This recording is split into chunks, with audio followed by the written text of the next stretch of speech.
So the date is Monday, December 8th, 1980. We're on the Upper West Side of Manhattan. It's cold. And our story begins just outside the iconic Gothic arches of the Dakota apartment building. And around 5 p.m., Lennon and Yoko Ono come out. Lennon's wearing a long black coat, his round glasses, and according to witnesses, he seems calm, even friendly. As Lennon heads for his car, a young man, he's 25, steps out from the group. He's holding a copy of Lennon's new album, Double Fantasy. Lennon stops. This was apparently pretty routine for him. He takes a marker and he signs the album sleeve. And it's right at this precise moment that a freelance photographer named Paul Gorish lifts his camera and snaps a picture. This photo, we all know it now as the last autograph, well, it's just deeply unnerving to look at. You see Lennon leaning forward, pen in his hand, and the fan, David Chapman, is holding the record steady. He looks quiet. They are inches apart. Lennon is smiling. He's just doing the small, polite thing. And Chapman is looking up at him, holding the album for him. And what's hidden in that moment is the monstrous reality. Lennon has no idea that the man he is helping has a loaded .38 revolver in his coat pocket. He is, at that very second, performing a simple act of kindness for his own killer. The gun was there. It was fully loaded. Chapman could have done it right then, but he didn't. He waited.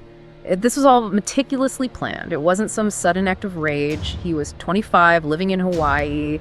His life was defined by instability, a lot of failed attempts at a career, and the sort of cycling religious belief that eventually just soured into disillusionment. And the real turning point seems to be his obsession with J.D. Salinger's novel, The Catcher in the Rye. He didn't just like the book, he identified completely with the main character, Holden Caulfield. He saw the world as being full of contemptible phonies. He actually believed he was Holden Caulfield. He wrote inside his copy of the book, "This is my statement," and then signed it, Holden Caulfield. And that delusion, that was the engine for all of this. To Chapman, John Lennon was the ultimate phony, a man who preached about peace and imagining no possessions while living this life of immense wealth inside the Dakota. So for him, killing Lennon wasn't just murder, it was a statement to expose what he saw as, hypocrisy. He flew to New York just for this. As Lennon finished signing the album, he looked up at Chapman. And he asked this simple, casual question. He just said, "Is that all?" Just a polite way of asking, "Are we done here?" And Chapman's reply was quiet. He said, No, sir." Lennon just nodded and walked to his car. He was on his way to a recording session, completely unaware that he had just spoken to the man who was there to end his life. The moment the victim was allowed to just walk away for a little while, and Chapman just remained. He waited for over 5 hours. The time between 5 p.m. and about 10:49 p.m. is this dreadful vacuum in the story. We know Chapman stayed right there outside the Dakota. He was standing in the shadows, and he just passed the time reading his copy of The Catcher in the Rye. Then, just before 11 p.m., a limousine pulls up. It's Lennon and Ono. They're coming home from the recording studio. They step out. Yoko Ono is a little bit ahead of Lennon as they walk toward the entrance. Chapman sees them. He takes a few steps out of the shadows. And this time, there's no album. There's no hesitation. He raises the .38 revolver.